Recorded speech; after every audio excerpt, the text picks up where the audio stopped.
Dorothy Jane Scott was a 32-year-old single mother living a quiet life in Anaheim, California.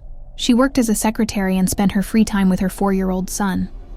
But in early 1980, Dorothy began receiving anonymous phone calls. The voice on the other end would alternate between adoration and threats. Sometimes he'd tell her he loved her. Other times he'd say he was going to kill her, and describe in detail how he'd do it. Despite the terror, Dorothy kept working. On May 28th, she noticed a co-worker looked ill and insisted on taking him to the emergency room. She dropped him off, waited with him, and even went to retrieve her car to pick him up when he was discharged. But she never returned. Witnesses saw her car speed away from the hospital parking lot, its headlights blinding as it vanished into the night. The next morning, her car was found 10 miles away. It had been set on fire, but there was no sign of Dorothy. No body, no clues. Just ashes and questions. For weeks, her family was left in the dark. Then the calls started again, this time to her parents. The same eerie voice telling them Dorothy was dead and that he had killed her. These calls would come at the same time every Wednesday.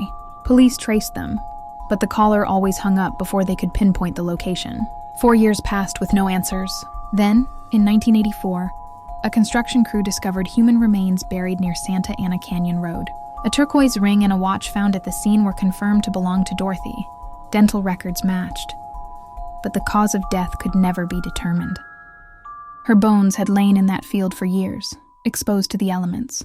Police were stunned when they learned the watch found with her body had stopped at 12:30 a.m., the exact time her co-worker said Dorothy had left to get her car that night.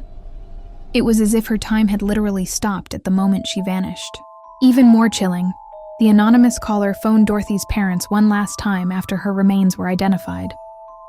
He asked, "Is Dorothy home?" Before laughing and hanging up. He was never caught. To this day, the identity of Dorothy's stalker remains a mystery. No fingerprints, no DNA, no suspects. Just a voice on the line, and a family haunted by a question that was never answered. Who killed Dorothy Jane Scott?